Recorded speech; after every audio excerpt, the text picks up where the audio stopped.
This episode is brought to you by the Toyota Grand Highlander. Life's journey brings constant change filled with exciting surprises and grand challenges. And with its spaciousness, power, and style, the Toyota Grand Highlander is more than a vehicle. It's your partner in embracing all life throws at you. From the spacious adult-sized third row to seating for up to 8 passengers, the Toyota Grand Highlander is up for every grand challenge. Learn more at toyota.com/Grand Highlander. Toyota, let's go places.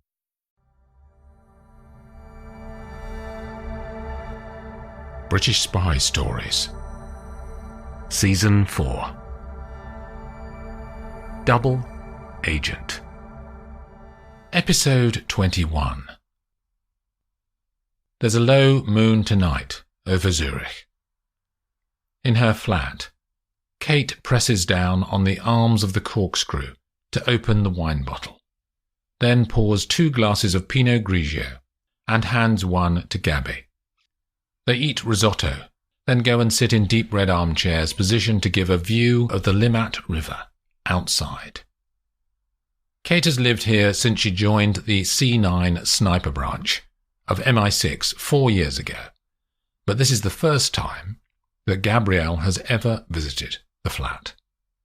"I want to talk about this plan to steal money from Friedrich Andersen," she says. "It'll all be done remotely, won't it?" says Kate. "Sadly not. Otherwise we could have just got the GCHQ hacker teams to find an electronic back door and clean out the servers. This bank only holds 2 types of asset of any scale, cash and gold. They're stored in secure vaults in the basement of their Frankfurt head office."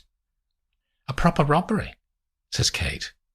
"We broke into the same offices to plant the computer taps, so we know the layout of the upper stories, but not the basement." "How much money are we talking?"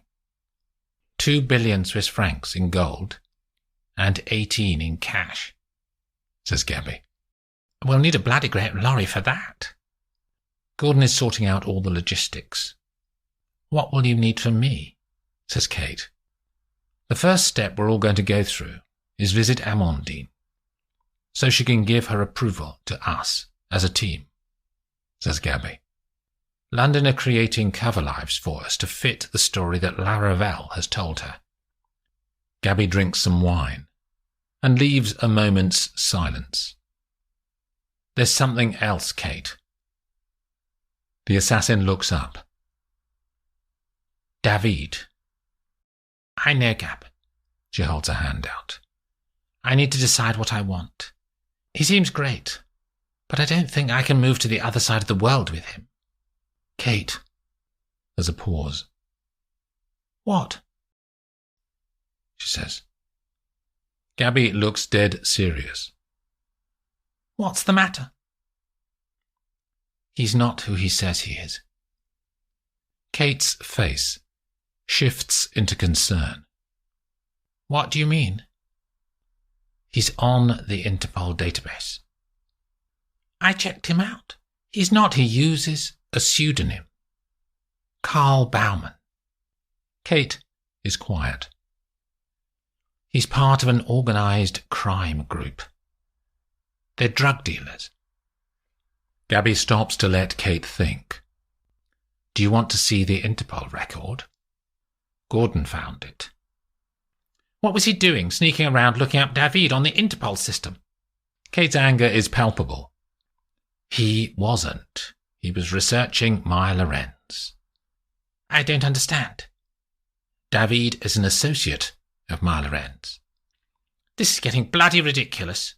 Kate stands up and goes to the window, looking out at the water rippling between the riverbanks in the distance. "I'd have realized he was lying." She's loud now, the emotion showing in her face. "I don't fucking believe it." Her fist pounds on the glass. "We need to—" "I know!" Kate raises her glass to her lips and empties it. Gabby sits and waits for her friend to calm down. Kate turns back to the wine bottle and pours out another glass, then drinks that one straight down too. She drops heavily into the chair opposite Gabby. Only after a minute can she look up at her. Kate's eyes are wet, and her jaw is tight against her teeth. Suddenly, Kate stands up and walks out of the room. The sounds of her banging about roll in from the other room, as she works through her pain, anger, and frustration. After a minute, Kate calls from the hallway. "I'm going out." "Look, let's talk," Gabby calls back. But the only sound she hears is the front door slamming. The window of Laravel's bedroom in the lake house sits above the front garden. In the darkness, she wakes up, but doesn't know why. She keeps her eyes closed and her mind stirs with people and events. Then she hears something that's out of place. Not a normal sound in this house. What was it? It comes again.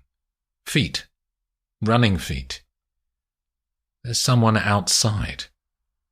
Now, she does open her eyes. Laravel stands up, finds her dressing gown and opens her bedroom door. She runs silently along the corridor and down the main staircase. In the night air, the house seems bigger. Shafts of moonlight crack diagonally down from the windows and onto the tiles in the entrance hall. She pushes her face close to one of the windows beside the front door and looks out to the grass. But she can't see anything unusual. Laravel runs on, down the corridor that leads to the kitchens. The back door gives a view of the side of the gardens, and she wants to look out there. But as she approaches, she can see that the back door is open. She stops and moves more slowly, not knowing if anyone might be hiding in the shadows. The door stands ajar, but there's no one near it. Laravel walks on, towards the kitchen storeroom. This door is locked. Her bare feet make no sound on the stone flagging. The study door is further along this passage, and she moves in silence towards it. She can see that this door, too, is open. Laravel brings each foot down slowly on the stones, moving gradually towards the room. She pauses by the doorframe and pokes her head around it, just enough to give a view of the room inside. No lights are on, but the curtains are open, and she can see someone moving around inside, not clearly, though. There's just a shifting pattern in the darkness, every few seconds. She considers her options. Laravel has no weapon, and she can't assess the fitness or ability of the intruder. They could be a fighter. She only has one advantage: surprise. She thinks. Then she moves. Laravel pushes the study door open and flicks on the light switch. The man inside turns. He has an army-style camouflage face mask pulled up over his nose and mouth. His hand reaches behind him and returns holding a Kampfmesser 2000 military knife. Laravel moves towards him. He spreads his arms, the knife in one hand. "Put it down," she says in German. He ignores her. "I've called the police. You can't get away." He moves one step closer. "You best off dropping it now." He's still and silent for a moment. Then he accelerates towards her. The impact of his body sends Laravel backwards against the wall. She grabs for the knife, but he is too strong for her. His fist hits her in the stomach, and she bends forwards. Laravel has to use all of her energy to stand back up against the pain and keep hold of the intruder. He hits her again in the stomach, harder this time. She falls to the ground and hears him crash out of the doorway and run back along the passage outside. She writhes on the carpet. The pain rolls through her muscles, but she forces herself to stand. Laravel stumbles to the door and looks back down the passageway, but the man has gone. She turns back and goes to inspect the place where he had been the moment that she had turned on the lights. 2 of the drawers in Vincent's desk have been forced open, and the damaged locks are hanging off the woodwork. Laravel leafs through the papers in the drawers, but they seem to be innocuous bills and rough notes. Maybe she disturbed him before he had found what he came for, but she can't be certain. So she grabs the documents, sits in Vincent's chair, and looks through each one. After 10 minutes, she reaches the last page. It's a plain sheet, with only 12 numbers on it, grouped as 6 pairs. It may be significant, if only because there's nothing else written on the paper to indicate what the numbers could be. Laravel folds the sheet and puts it in the pocket of her dressing gown. She returns the other papers to the drawer, then walks off to wake up Amandine and tell her about the break-in. One of the things that Kate likes best about her Jaguar F-Type is its ability to accelerate.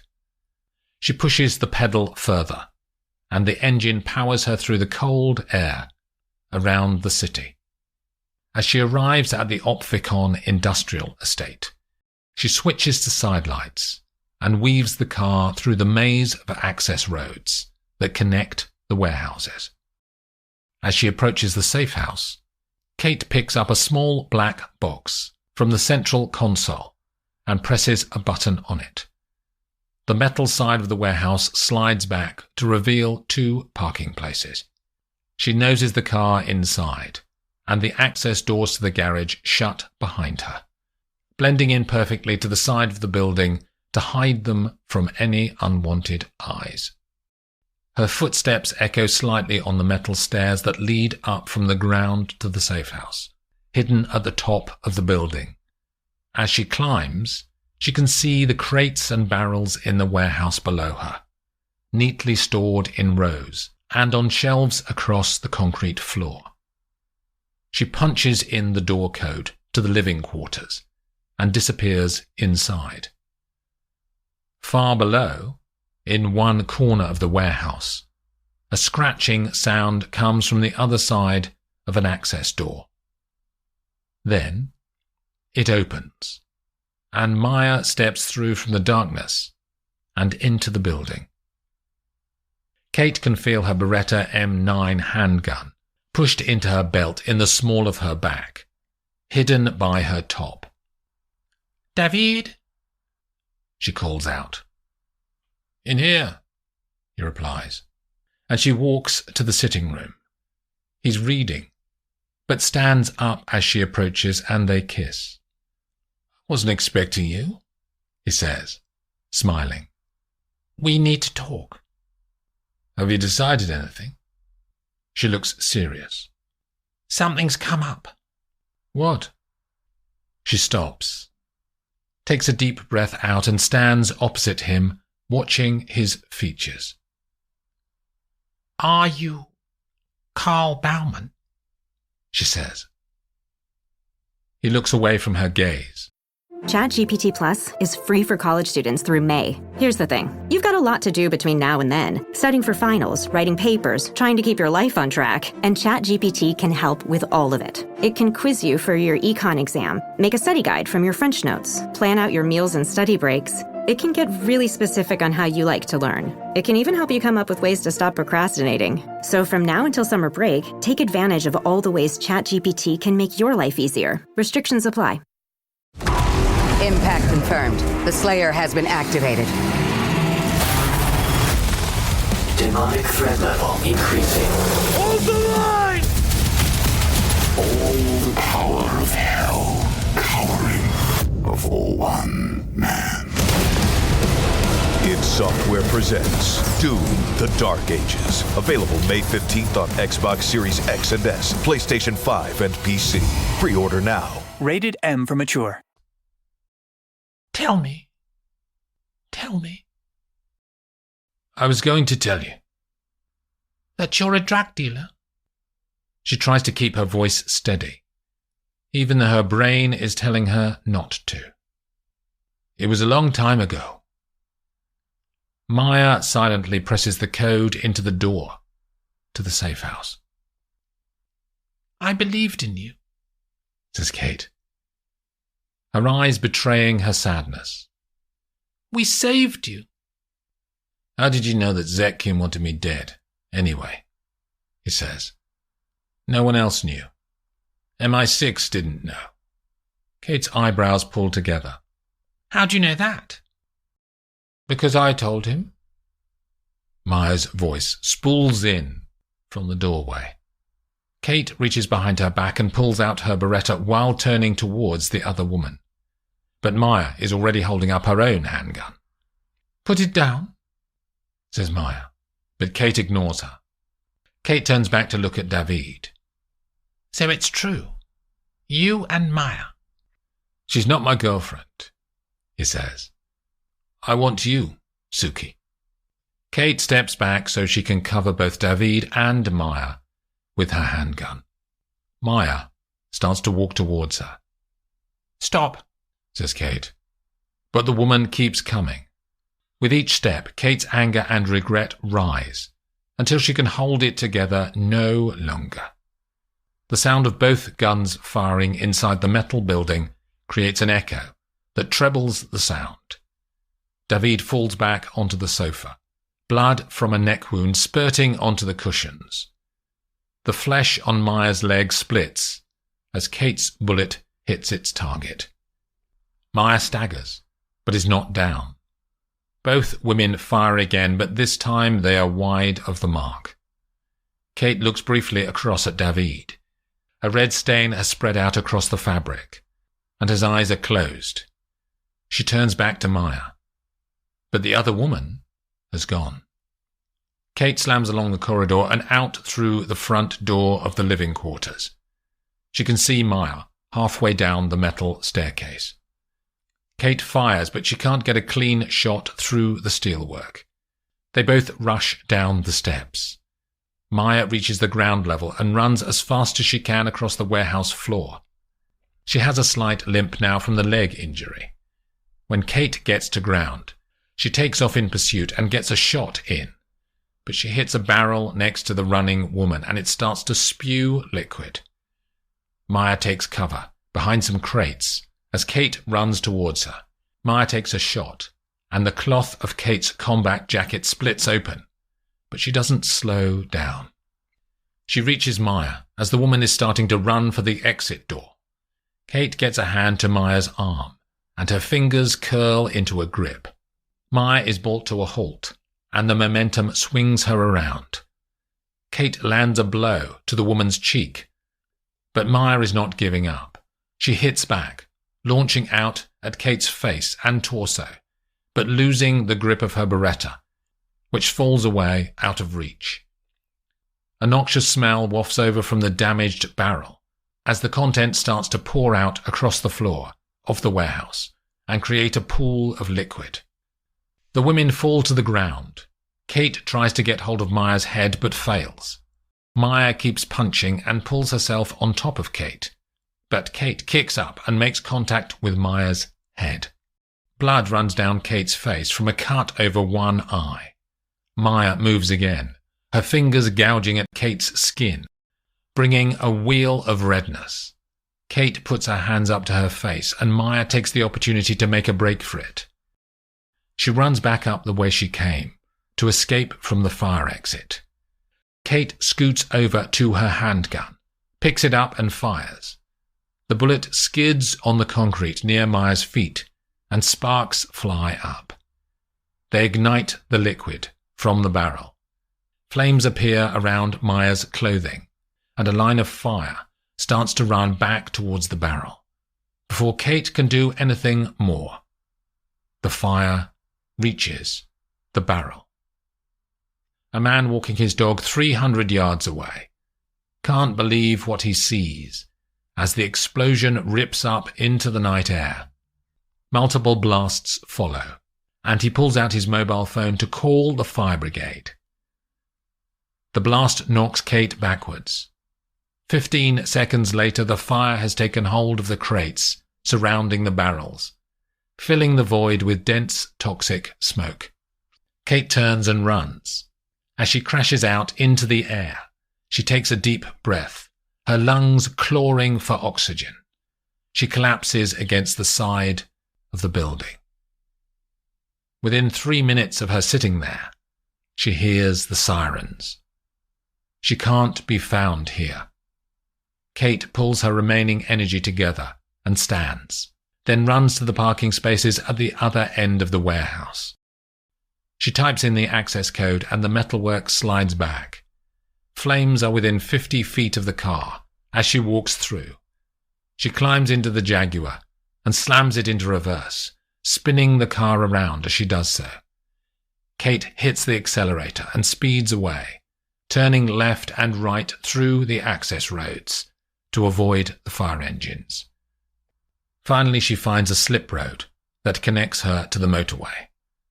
She presses her foot down, and the Jaguar growls.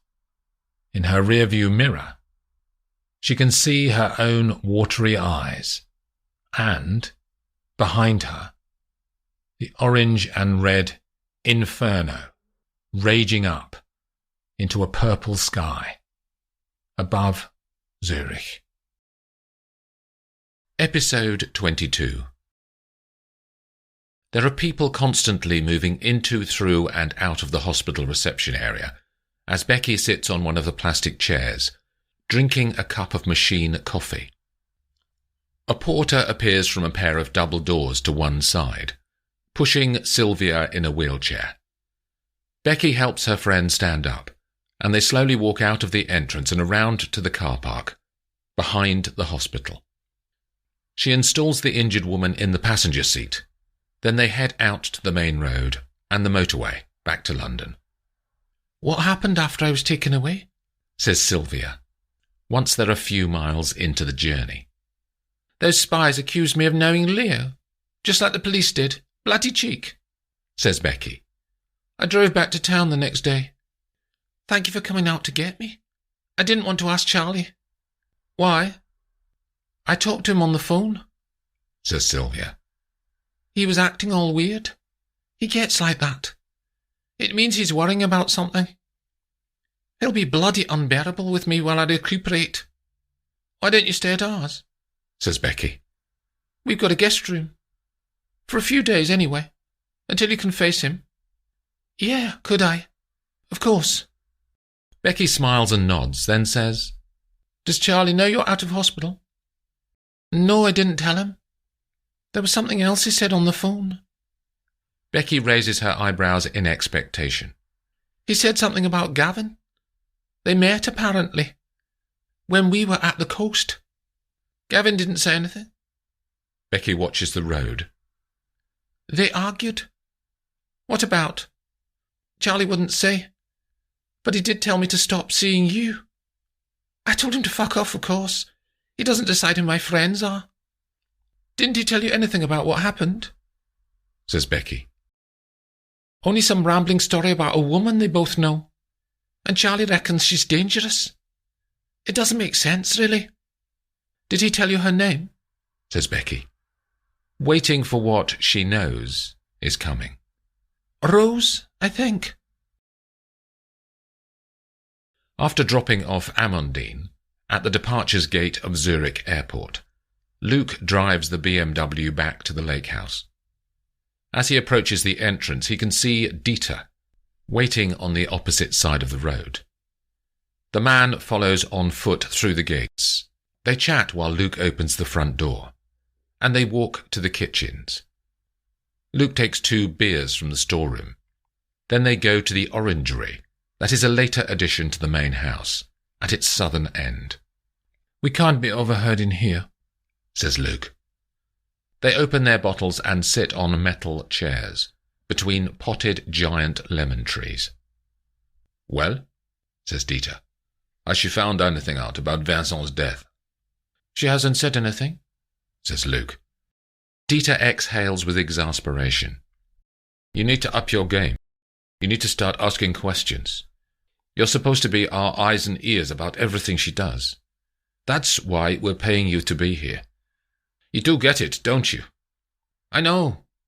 There are people above me who will get seriously annoyed if we don't deliver. I know. You need to ensure that Amandine does not find out about the death of her husband, doesn't send anyone to find out, and doesn't research anything. I can't do that. I don't watch over her. I drive the fucking car for her, that's all. Then you'll need to start being nosy. This new PA has become very close to Amandine, says Luke. Gonna get her to be your spy. Why would she? Tell her she'll get paid for it, says Dieter. She can't earn that much. Tell her that you can give her a couple of €1,000 if she keeps you across things. How long's this going on anyway? Says Luke. As long as it takes. Dieter's voice has moved from assertive to aggressive. Like I said, we need to keep the higher-ups happy, or we're both fucked. The conversation doesn't get any more comfortable for Luke over the next half hour. Dieter finally gives up berating him and calls a taxi to go back to the airport. Luke is angry after the man has left. He puts on his overcoat and walks to the jetty at the edge of the gardens. Vincent's boat, now with tarpaulin covers buttoned over it, gently sways in the water. After 15 minutes, Laravel steps out from the sitting room doors, walks over and sits on the bench next to him. I saw you out here, brooding, she says. He smiles weakly. Can I ask you something? He says. She turns her body to him and puts her leg up on the seat between them. You know the old man's death, he says. Is Madame trying to find out what happened? Laravel nods. She asked Herr Zetkin to help her. Did he find anything? I haven't seen anything come through on her emails. And she hasn't talked about it recently. Do they meet up or have calls? Sometimes, she says. Why are you so interested? I liked the old man. Laravel knows that he's trying to get at something, but can't work out what. So she decides to test him. You know someone broke into the house the other night? She flicks her eyes to his face. No. Where? His features crease together. She can tell it's an honest reaction.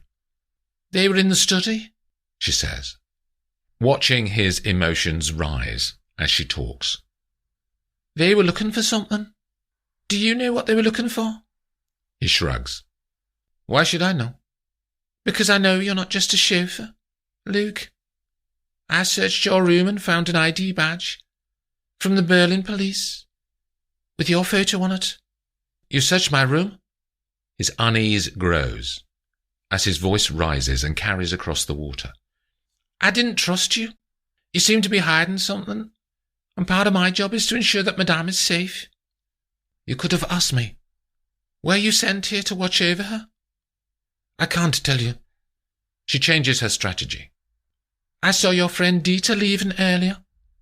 He always seems angry. Luke breathes out. How did you meet him? She says. Known him since I was a kid. You need to stop lying, Luke.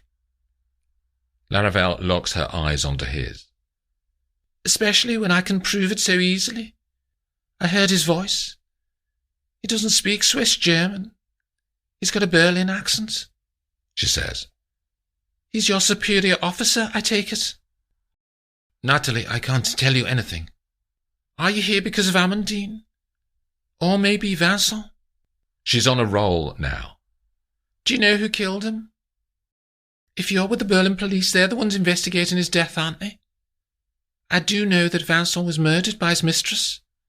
Wasn't he? How do you...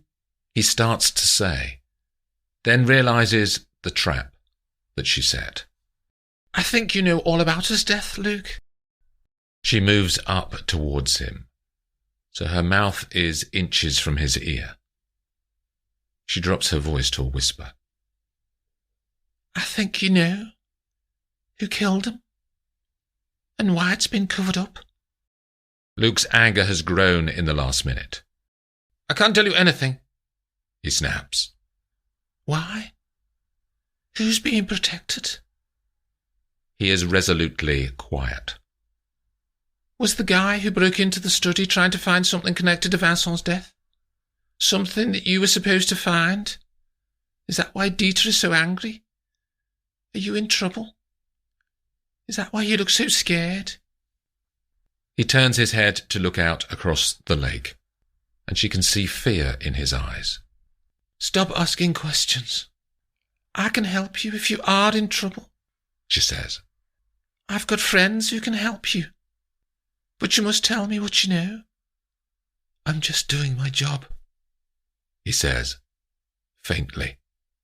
What is that job? Just watching over what happens here? Or more than that?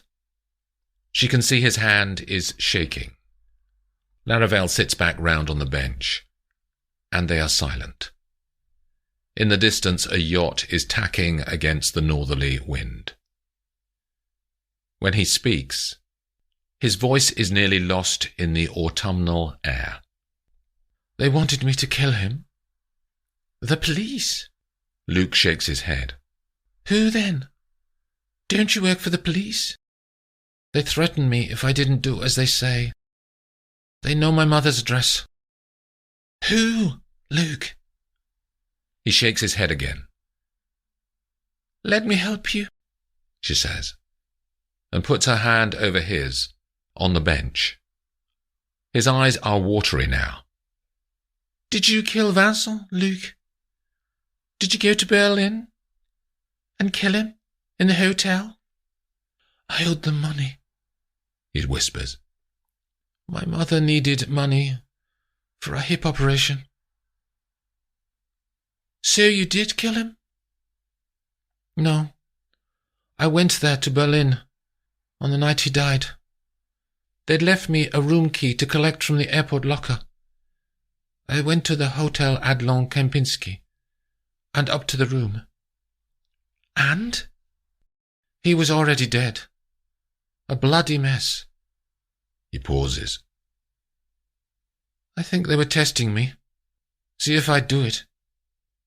Did you see his mistress anywhere? There was a woman in the corridor outside. She looked at me oddly as I came back out. It could have been her. Hang on, says Laravel. She pulls out her phone and flicks to a photo of Maya Lorenz.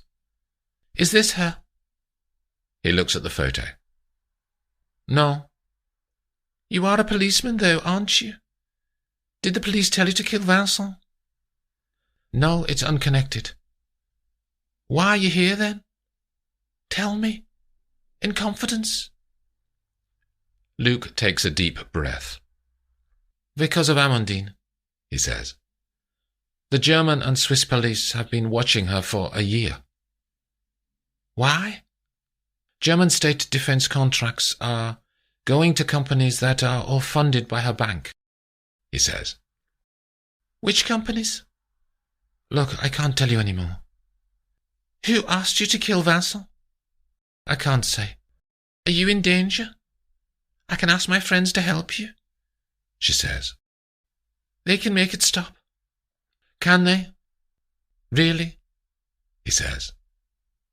And a tear wells up in the corner of his eye.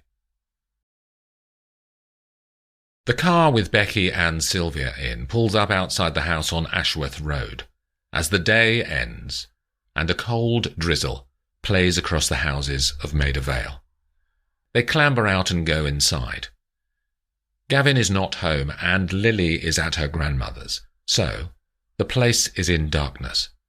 They make tea and toast crumpets under the grill, then move to the lounge and sit in front of the electric flame effect fire. There's a sound of a key in the lock, and they hear Gavin arrive. We're in the lounge, Gav, calls Becky. Bring a mug. He appears with an empty mug in his hand and pours a cup out of the teapot next to Becky. Good day, she says, and both women watch him.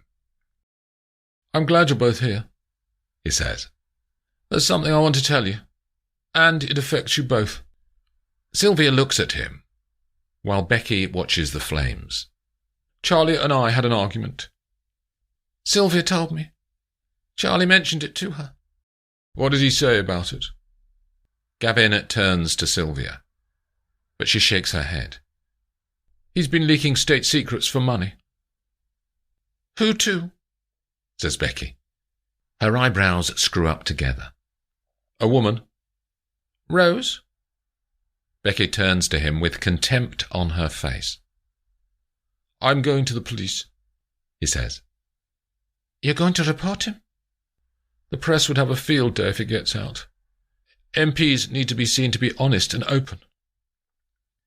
So you're protecting yourself rather than being an honest citizen? She says. Both. How do you know Rose? Says Becky. She approached me. For sex? He screws up his face.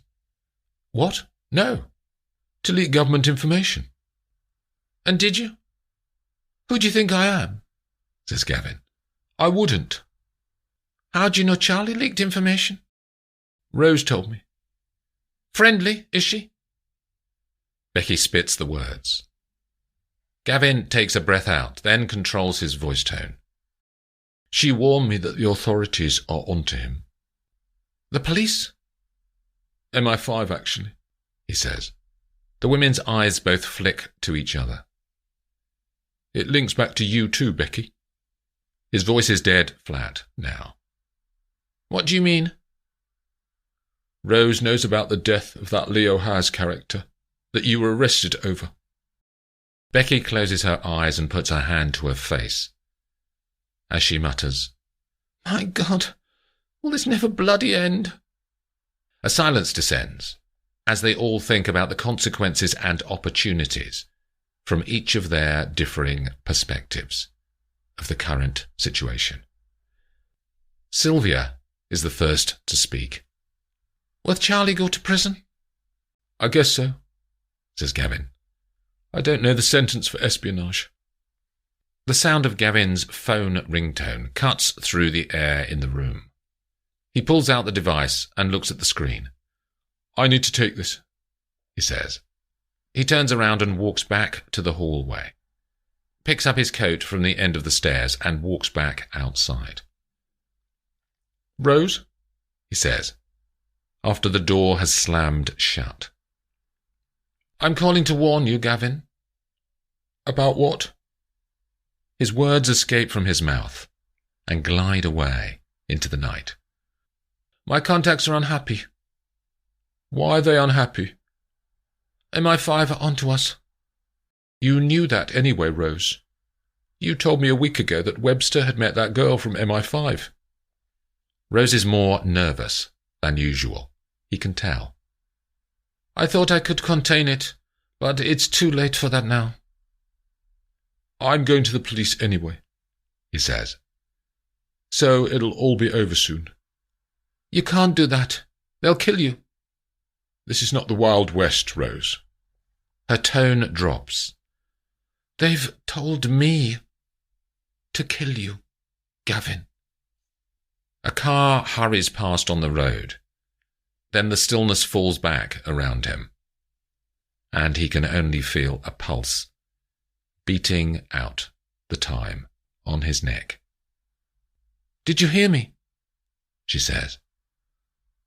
Are you going to kill me? Not if you disappear. Take your wife and daughter.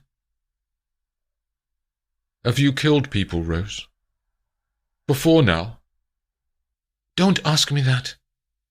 It's the first time he's heard vulnerability in her voice. Do as I say, she says. You've probably got 3 or 4 days before they send someone else to do it. Why are you telling me this? I don't believe in innocent people getting killed for no reason. Will they kill you too, Rose? They won't catch me. 3 or 4 days, Gavin. Rose, he says. But she's gone.